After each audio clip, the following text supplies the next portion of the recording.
Hello, you wonderful people, and welcome to another episode of Super-Fanta-Fi. This being a show where I talk about TV shows of the supernatural, fantasy, and or science fictional genre. For today's episode, I'm going to talk about the latest episode of The 100, a great episode. A lot of really interesting things went down in this episode, so let's break it down. First and foremost, there's everything on Bardo. So there's the whole situation of obviously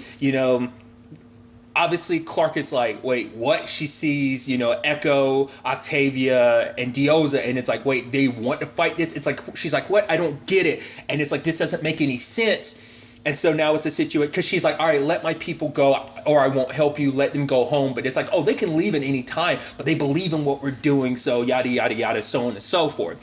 So it's like, okay, but then they kind of all huddle together afterwards, and they point out some really interesting stuff. The fact of the matter is, I didn't even think about this. I had a feeling this was all part of a plan, that like this was Echo's thing, this was Octavia's thing, as well as Dioza. Like, I knew they were playing along, especially like the reactions at the end of the last episode. Like, Echo can sell the hell out of it, because once again, she has lived long enough as a spy. She knows what to do to give people exactly what they want, to believe.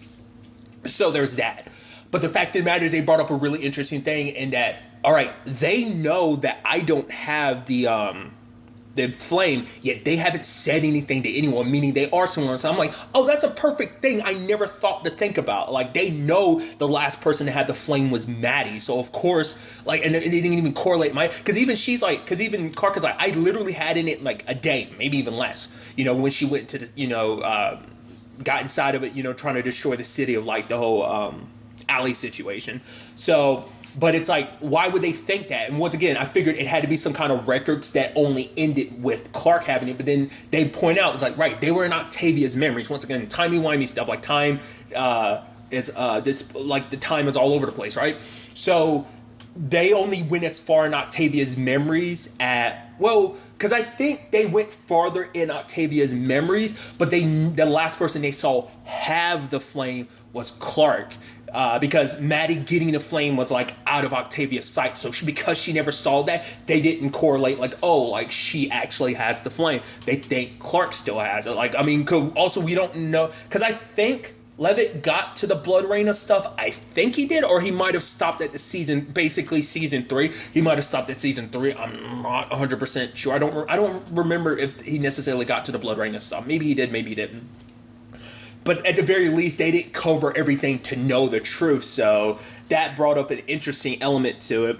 And obviously, Bill's talking about, this final war and everything. And I like, obviously, Jordan being who he is kind of like, echoing his dad, because Monty's final message, be better. That was always Monty's thing. He didn't want them to kind of be basically driven to war over and over again, to killing and all that. He always wanted to find another way. And Jordan's like, are you really saying that basically the higher, like to reach the higher pinnacle of humanity, we have to go through the lowest route, and that's war? And even Nyla being like, yeah, you say it's the last war, but that's always the thing. The last war is the last war until the next war, But for him, it's like, oh, but this is different, So kind of obviously, like, Bill's obviously been sipping the Kool-Aid so long. I mean, he's the one who literally poured the Kool-Aid in the first place. So it turns out, Echo has made a point, like, she saves Hope, because it's like, oh, did you actually think I believed in any of this BS? It's like, no, I'm here for revenge. You get everyone out of here. You got an hour. I'm going to kill them all, So I thought, I think, wasn't it she that said, no, it might have been Hope that said the whole line of, like, there are no innocent people here.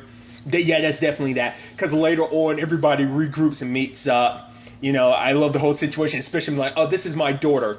And everyone's looking like, what? It's like, yeah, time displacement. It's a bitch, isn't it? It's like, yeah, because here she is, like, being super old. I mean, hey, it's the first time you guys ever met my daughter. And, hey, she's basically your same age.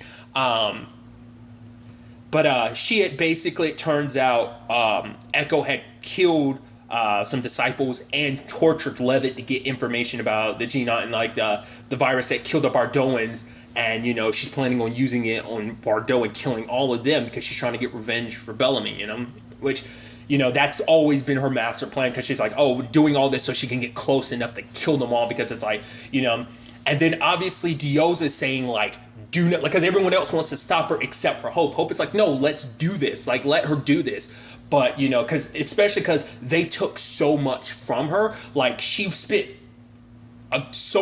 most of her life without her mom, you know, and she's been fighting tooth and nail to get back to her mom. She had to go through so much. She's lost so much because of all of this. And so, obviously, in the case of Dioza, she's like, don't do this. She's like, I know what it's like to kill innocent people for a cause that you believe in. Basically, don't go down that route. It's not going to fill that empty hole in your heart. But she's like, there, and then she said, there's no innocent people. And the moment you can see the look on Dioza's face, because it's like, you know, it's like looking in a mirror. And I've said it before, the irony behind it. Dioza tried so hard to make sure that Hope never grew up to be like her, and the circumstances around all of this created Hope into making her exactly like Dioza. You could almost probably make the argument maybe she automatically kind of carried some of Dioza's dispositions a little bit, and it's just like the circumstances just amplified and flared it up. But like I said, because Dioza didn't teach her anything about fighting, didn't tell her the truth about her history, so it's like she kept a lot of that secret. So, and just ironically, everything ended up working out this way anyway. So at the same time, you know, Gabriel was having this conversation with Bill, and I'm like, oh, this is some fascinating stuff, because obviously it's like Bill has lived for a long time, so has, you know, Gabriel, and Gabriel's coming at this in a position of like, oh, I've literally had to deal with the whole, you know, situation of people like being treated like the primes and everything, being treated like gods. He's like, no human should be like that. But for, you know, Bill, he's like, I've never claimed to be a god. He's like, the fact of the matter is, I kind of don't even believe in God, but he believes I was chosen to be this, yada yada. It's almost like, then who do you believe? If you don't believe God chose you, who do you, like, he thinks obviously like there's some like grand design to this, because it's like we've all been basically searching for certain answers, and they're finally, you know, he's talking to, you know, he's talking to Gabriel from the perspective of a scientist. It's like, you know, the wonders and understanding everything. But obviously, if you're Gabriel, it's like, you want to win this war, but what if you won't? What if you don't? But he's like, no, we'll win. But he's like, you fight with basically human people. You have people bury their emotions. Like, you know, you basically take away the human aspect, the soul. Like, what is there to fight for if you don't have your soul fighting for the people that you love? Like, love and all of that, you know, it's a strong motivator. It's the connections between humans is what you fight for. I mean, look at the grand scheme of things. Like, what has this show always been about? You know, especially for certain people's perspectives, especially like Clark, and as well as everyone that's part of the 100. Like, it's always been about fighting for the people that you love and you care about. But basically, he throws that back at him, because it's like, oh, like how much basically damage has come about because of the people you love. Have you ever been betrayed by the people you love? Which obviously brings up the whole Josephine situation with Gabriel, because he knows that better than anyone. But obviously, you know, Bill's coming at this from the perspective of Callie. Let's not forget her mom either. He was almost about to start talking, because Nyla obviously like knows the legends of Callie, and it's like she was brave to the point like even when she died, even her enemies wept. You know, so he's about to start asking questions, but I think for him it's like that was so long ago. It's just like he knows. It's like, oh, my little girl. It's like the little girl that you kind of forced in this position. I think he was wasn't he about to start asking about his wife too? I think maybe not. But regardless, because let's not forget, he basically threw her out too. Left her to potentially, you know, die in the grand scheme of things. But regardless, but obviously Bill, once again, it's not his faith isn't going to be shaken. He so wholeheartedly believes all this. Now, what was really interesting is when Jordan's deciphering the message and being like, they got it wrong, because basically he's able to kind of note like aspects of Korean mixed in, and it's like, oh yeah, like when he was younger, he didn't really want to learn it because Monty was like, oh, you know, because Monty's dad spoke it, but it's like, no, like he felt like it was going to be too many characters, so Jordan didn't really want to learn it. But there's not like thousands of combination like characters like he thought it was. So basically, a lot of the message might be the same, but like certain aspects of it, they might have basically gotten this whole thing wrong, which I'm like, oh, now that's really interesting, because it's like when you're looking for a certain answer, when you're so certain about like, oh, this is the answer you want to find, you're going to find it. You're going to see wrong because because you see what you want to see. You don't see what's necessarily right in front of you. So because Monty's like, Jordan, it's like, no, like I just don't believe that this just all leads to a war. So he starts translating and stuff like that, and it's just like Gabriel's like, what'd you find out? It's like, well, I'm kind of a genius, and I'm like, you could see little elements of Monty there, and he's just kind of like that, so humble, so humble. But I thought that was just kind of a beautiful, thing of like that reveal of like, rather than it being like a preparation for war, it's like, it's a test. I was like, oh shit, that basically you pick the one of humanity to kind of represent all humanity. And obviously, Gabriel was like, we can't tell Bill nor the disciples about this, because the last thing we want is Bill to be like, oh, I'll be the representative of humanity. It's like, no. Especially because you're coming at this from the perspective of, oh, it's going to be some glorious war that humanity will ascend, because of it. But that's so interesting. And my immediate thought is, I'm curious who that human's going to be. My thought is either it's going to be Clark or Maddie. Clark is going to be a complicated thing because out of anyone, like, she's made a lot of mistakes. She's done some stuff that she regrets. She carries like a lot of death, obviously, she doesn't have the name she has for no reason. Obviously it's circumstances that created that situation, but it's still like, I think Clark, especially because she's labeled as the key, but that's from their perspective.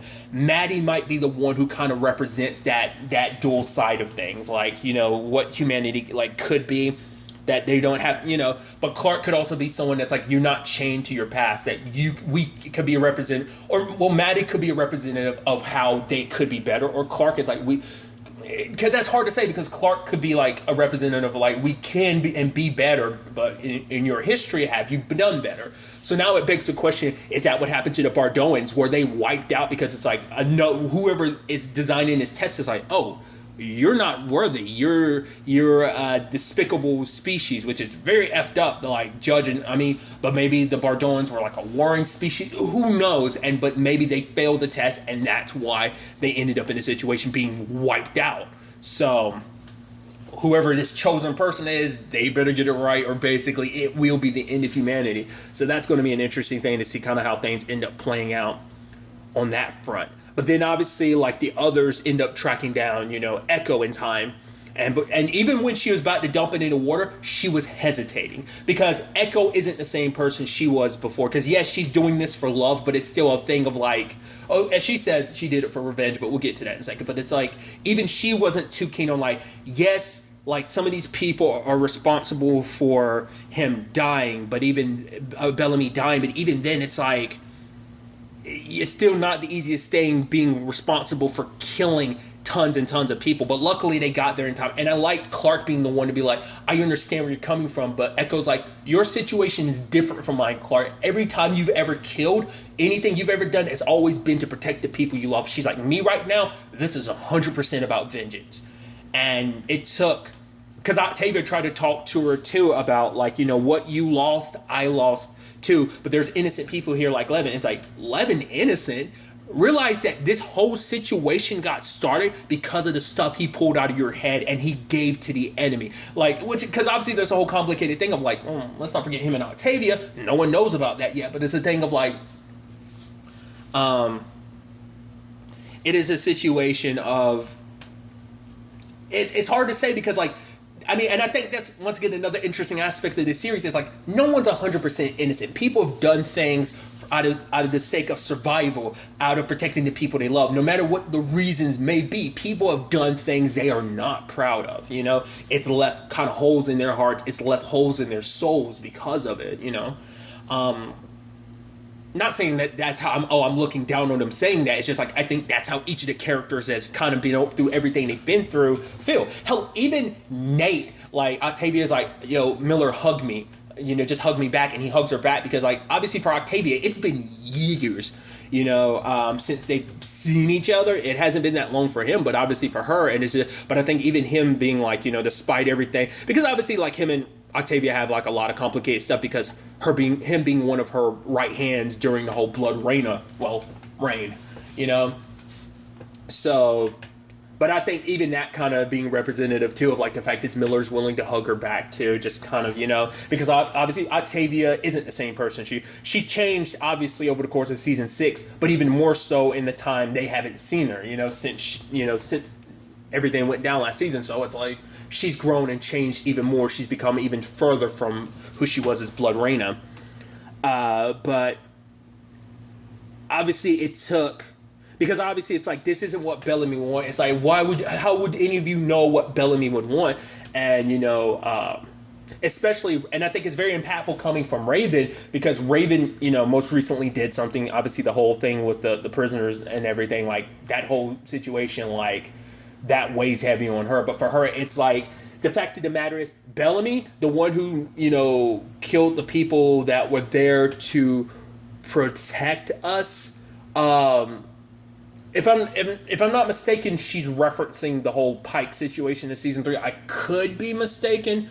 That's one particular point because obviously, like, Bellamy's kind of, going down the route of revenge multiple times, like, shooting Jaha, the whole thing, after everything went down in Mount Weather and all the people he cared about were killed and everything. Like, obviously, he knows what it's like to go down that path of revenge.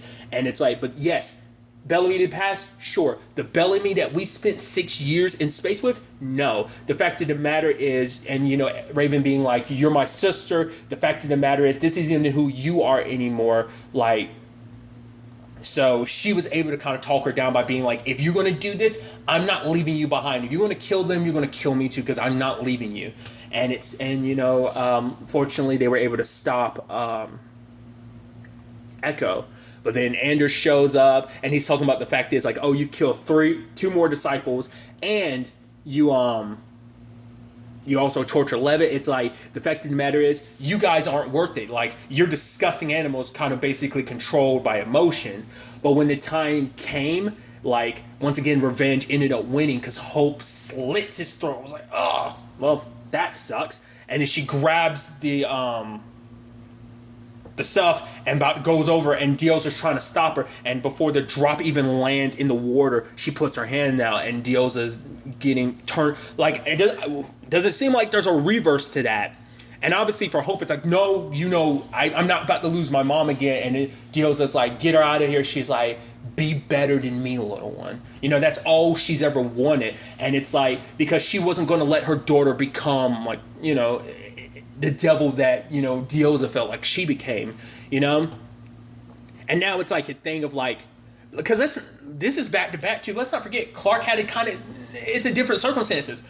Clark kind of feels like she's kind of responsible for her mom's death. I mean, she kind of had to kill her mom. It wasn't her mom anymore. But still, like, she just killed her mom's body. So that still weighs on her. This is going to weigh on Hope, because it's like her need for revenge cost her the most important person to her, and it's like, it doesn't seem like there's a cure to that. It doesn't seem like there's any reverse to that. So Diosa is gone. But the fact is, your mom was willing to sacrifice herself. And that's also an interesting line, because like, I think that's the title of the episode, Little Sacrifice. Like, the fact of the matter is, that's what Bill was like, oh, if a little sacrifice is necessary to kind of get the answers we want, it's fine. I mean, you could make the argument that Diosa's sacrifice is necessary for Hope to change, for Hope not to be this person anymore, to prevent her daughter from going down the route she did, from becoming the person she did, like, to let go of all of that. Like, if I have to sacrifice, I mean, it's any parent, if any parent would do that for their child, so I just think that kind of fits in tone with what the episode represents. So that's a wild ass situation. Then we got everything on Sanctum. It's like, oh, luckily, Shade Hader did not murder everyone. Granted, a lot of people are dead and a lot of people are severely hurt. So it's like, all right, so what are you going to do? But it's like, wait, there's still one more person that could stand up to him, like that is opposition in his way. That's Maddie, because she still has claim to the throne. So he tracks her down. She's like, Russell. He's like, oh no, it's me. Like, I tried to give you everything and you chose love and weakness over it. So he's like, so basically, he's like, I'm torn between 2 positions, because I need to kill you so I can reclaim my rightful throne as commander, but if I kill you, it's going to lead to Indra never bowing down to me. She will always be a thorn in my side, because it's the thing of like, when you kill someone, you create enemies, because it's kind of that, you need to burn the ground type of situation. Like if you're gonna like start with one crop, you might as well burn the entire ground, because he's like, if I kill you, it's gonna send off a chain reaction to just revenge after revenge, and it'll never end. So it's like, if I get you to submit to me, it's like fine, but if you don't, I will literally cut out the hearts of everyone you love and feed them to your dog, you know. So it's like, Jesus, like once again, he's on some savage shit, still covered in the blood of the many people he killed as well as hurt in that instance at the end of the last episode. So there's all of that. And, you know, Maddie reluctantly obviously bows down because, I mean, she's terrified, you know. But when they track her down, you know, Murphy's there for her. But then, like, obviously, like, Indra has to, like, you know, it's like, oh, he's, like, on the intercoms talking to people. It's like the last thing she needs is all of one crew to fall underneath him. It's because like even Murphy's like, when you look at it, like when Indra was trying to gather everyone up, even the people in Tree Crew upon hearing his words were kind of like, I don't know. So even Murphy's like, if they're not careful, he could literally sway everybody. And obviously Murphy came about, and I love this. Murphy knows what Shade Hater will do, because he's like, I played that game. Like he killed any pawns just to make sure that they don't get to the other side. They don't, because once again, it's the same reason why he doesn't want to kill Maddie. Because if he let any of those believers survive, they will easily come back for revenge for Russell, as well as all their dead family and friends. So it's like. You know, CW wise, it's kind of exactly why Icicle was like, oh, kill the entire family, especially Mike too. Last thing we need is the legacies. So it's kind of in that same vein. I just thought that was, you know, kind of an interesting aspect to it. And luckily, you know, but obviously, like, everyone's kind of listening to what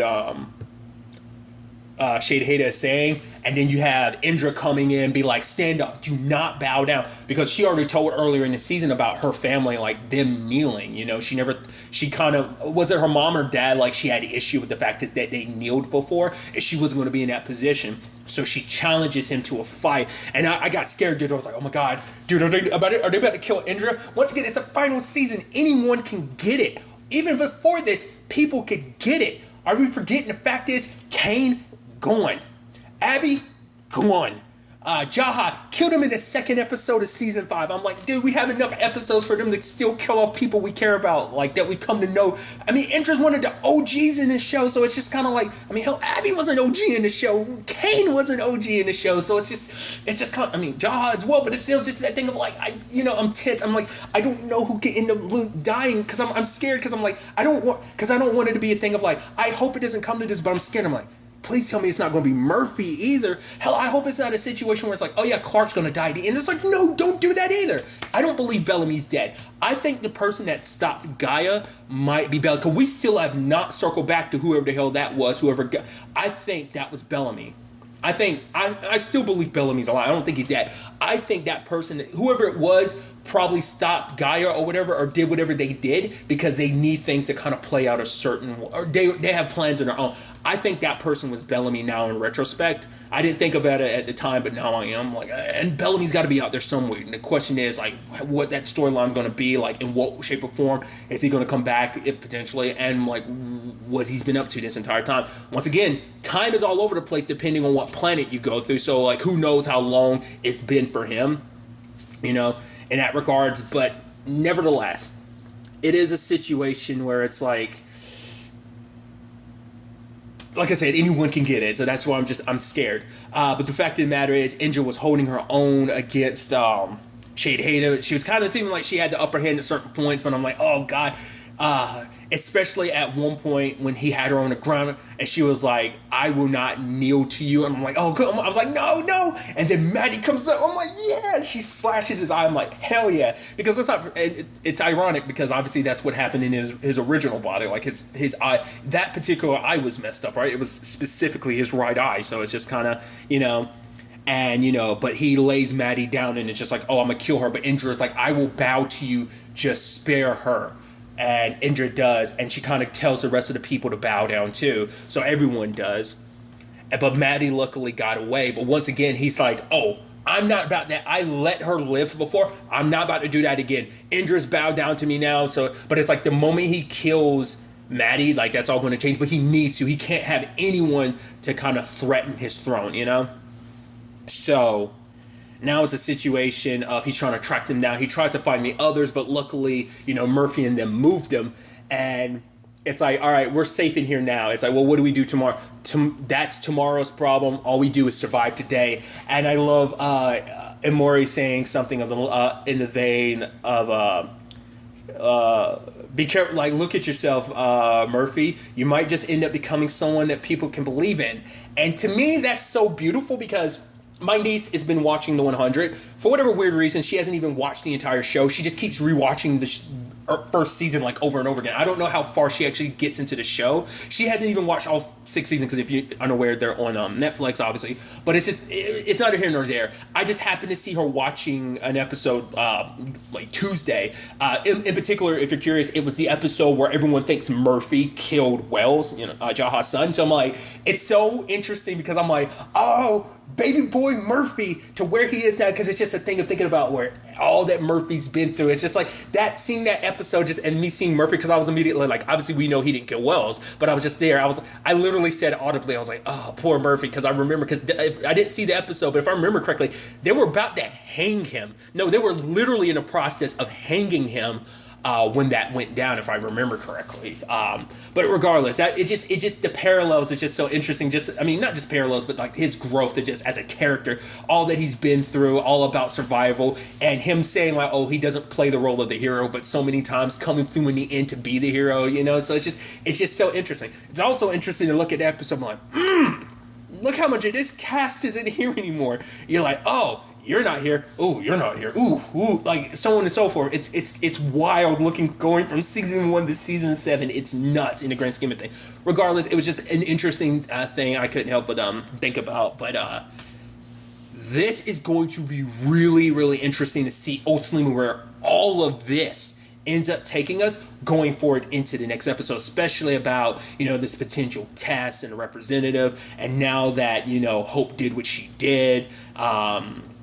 What does this mean? Luckily, this still means that Bill and them still don't know that Clark doesn't have the flame, but now it does put this position of like, well, now it kind of puts you at odd because Anders is like the number one disciple, and for him to be dead too, it's like, and that was by Hope's hand. That's going to be, plus all the other disciples, because the whole thing Echo did, but it's like, there's a lot to this. It's going to be interesting to see where the next episode takes us with all of this. But really, that's all I want to talk about. So the next time we meet, be happy, be safe, live life to the fullest, and enjoy it. Good day and goodbye.